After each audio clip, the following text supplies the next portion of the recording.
This is the ChargeCard. It might look like a credit card, but it's actually a charging bank. It was featured on Shark Tank and noted for a small size like a credit card. But does it really work? Let's find out in today's video, starting with the unboxing. Now let's take a look at the ChargeCard here. Now I paid $59.95 on Amazon, where it currently has a 4.0 star rating.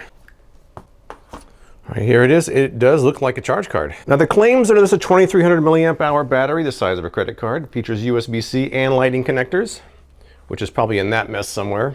It comes in wired and wireless models and 3 colors. It was also featured on Shark Tank. People on Amazon who liked it, a lot of people liked the look and feel of it. Some people said it was a convenient and compact way to keep their devices charged up. Those who didn't like it, some people complained it was slow or doesn't provide much of a charge. Several cables here, USB-C, micro USB, Lightning, and this is the power cable to charge the device itself. So I'm gonna read these instructions over and get started. Now the main claim of this is that it's supposedly the size of a credit card. So let's see if that's actually accurate or not. You can tell by the design, it looks like an American Express card. In fact, if you compare it to American Express Platinum card, it's very similar. It looks like they even with the circular portrait in the center there, are very similar. They even have kind of like a fake chip there. It's very American Express card looking. But is it actually the size of a credit card? Let's find out. Here's a Visa card I have. Let me stack it up sideways. As you can see, there's about an 1/8 of an inch sticking up, so it's not quite the exact width of a credit card. It's a little bit wider. Lengthwise, it looks like it's the same size, but widthwise, it does not look the same size. It looks like there's a little bit left over. It does have a solid, like heavy kind of steel feel to it. So does this American Express card, but this is obviously much heavier and much thicker. So how thick is it compared to a regular credit card? Let's find out. These are the same thickness as a regular credit card, so we're gonna use those.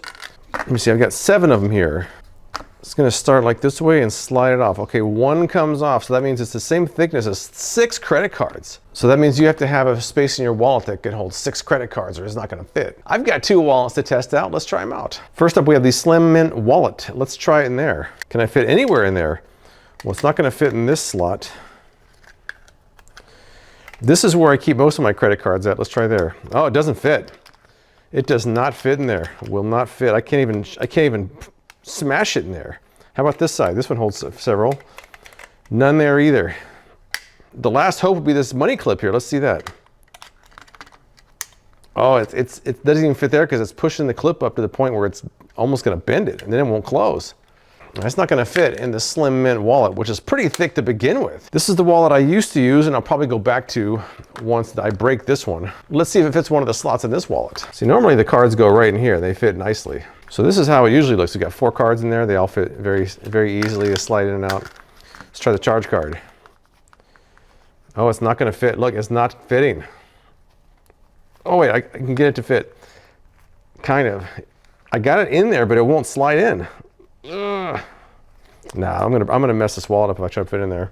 So I don't know if it's gonna fit in the wallet. I think that little bit of extra width is causing it not to fit in my wallet. Not to mention, it's the same thickness as 6 credit cards. So I might have to go separate in your pocket, which kind of defeats the whole credit card design, doesn't it? But we will continue onward and see what else we can do with this card. What I'm really most curious about is how much charge it gives to a phone. Now every phone is different and how old the phone is also matters, but let's just get a general idea of how well it charges a modern phone.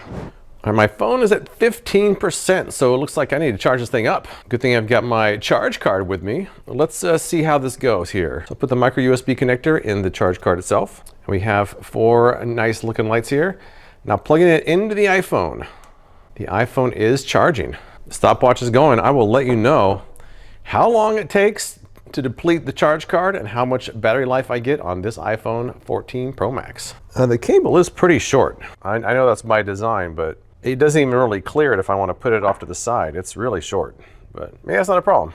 At the 118 mark, it just started blinking for the last bar, so it's about done here, it looks like. And that's it, it just stopped. It started blinking about a minute beforehand. Basically 119, and let's see what percentage we got here. I'm at 46%, I started at 15, so I got 31% charge. Let's see how that compares to a regular power bank now. This power bank is 20,000 milliamp hours, so almost 10 times more than the charge card. Of course, it's a lot heavier. All right, we're starting at 46%. Stopwatch is going. When I'm about 31%, I'll see how long it took. People were complaining that the charge card was slow. Let's see how it compares to this power bank and see what we get. I'll let you know when something happens. At the 45, almost 46 minute mark, we are at 77%, so it took only about 45 minutes to go up 31%.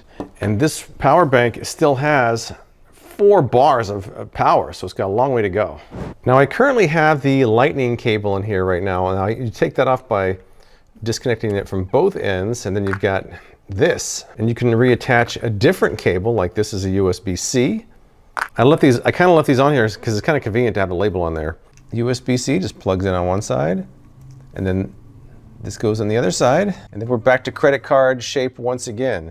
And when you plug it in, the 4 lights come on. It means you got a full charge. These lights seem to stay on for a while by themselves. They do go off eventually, and this button right here you can press to check the battery power, but for some reason these seem to stay on for quite a while. So they just went off. Now I'll just press this button and check once again. I want to try seeing if I can put this in my wallet here. I'm not going to be able to put it in my card slots here, but I can probably put it in the money section here. So slide it in there, and let me see, I'll put it in my pocket. I'm kind of a back pocket guy. I know a lot of people put their wallets in the front pocket, which is probably better, but I'm a back pocket kind of guy, and I can't change it at this point. So I'm gonna go outside, I'm gonna sit on this plus this, and I'm also gonna sit on this and see how they compare. All right, wallet with the charge card in the back pocket. Let me see. I can definitely feel it, but it doesn't feel too uncomfortable. It's really not that much thicker than my wallet normally is anyways. Slim mint wallet, which is actually not very slim. And the clasp still doesn't work that great.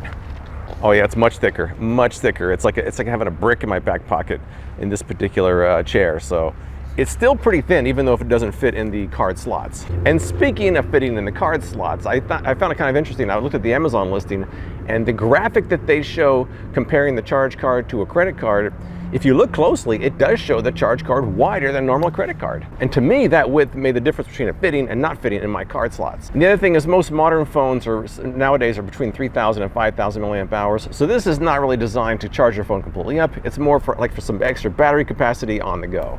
So 55 to 60 bucks seems a bit steep for a 2300 milliamp hour battery pack, but you're really paying for the size more than the capacity. I do think that its small size will appeal to some people, but if you're planning on putting your wallet, I'd measure your wallet card slots carefully, because that little bit of a difference that it has over a regular credit card could be the difference between it fitting and not. But that's all I've got. If you've tried the charge card or something like it, tell me what you think in the comments below. I appreciate you watching, and I'll see you next time.